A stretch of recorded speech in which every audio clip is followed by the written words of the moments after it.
When I was in late elementary school, I remember the teachers, they started talking about a special day in class when the boys would go in one room and the girls would go in another room. And we were going to study, as they put it, the human body. As a late bloomer, I remember thinking ignorantly, this is weird. Why did we need to separate into segregated groups? It's just the body, after all. Well, the day came, and when the teacher started the sex education film strip, and all those body parts were up there on the screen for all the world to see, complete with diagrams of how babies are made, let's just say I understood why we separated boys in one room and girls in another. That was my introduction to sex. That and an awkward conversation my dad had with me one night where he said, "So, do you have any questions about sex?" Of course, I quickly said, "Nope." Folks, glad you're here.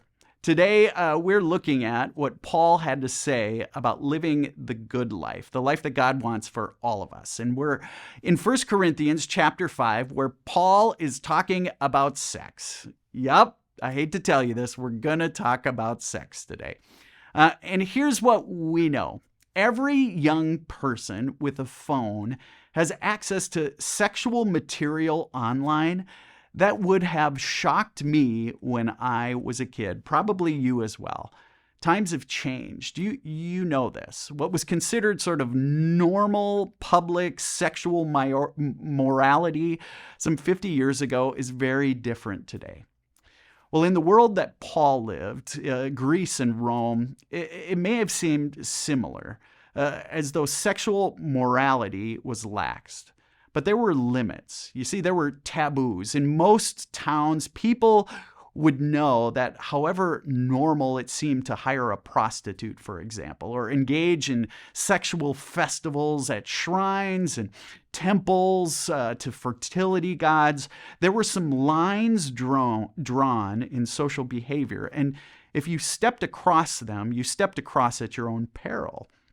Which is why Paul was so appalled when he heard that the church in Corinth was openly tolerating a situation that no self-respecting pagan would even have permitted. A man was living with and sleeping with his own stepmother, presumably his father's second wife. And the leaders of the church, it seems strange, but they were all puffed up and convinced that this man was beyond, and they were beyond reproach.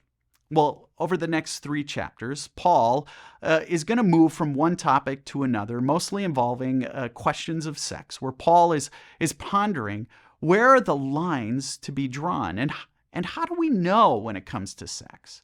When have we become perhaps too puffed up, unable to tell the difference between Christian freedom and behavior that's hurting ourselves, someone else, or the community?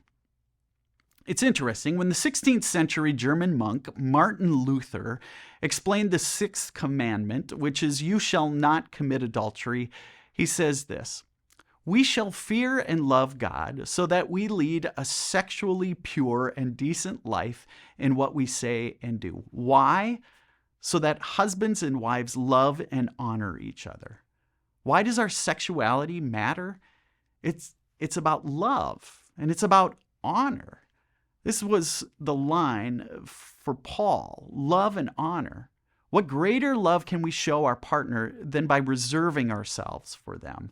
What builds more trust, more intimacy? What shows more honor? For Paul, it all came back to the one thing Jesus asked us to do. I want you to love each other the way I first loved you. I want you to honor one another the way I first honored you.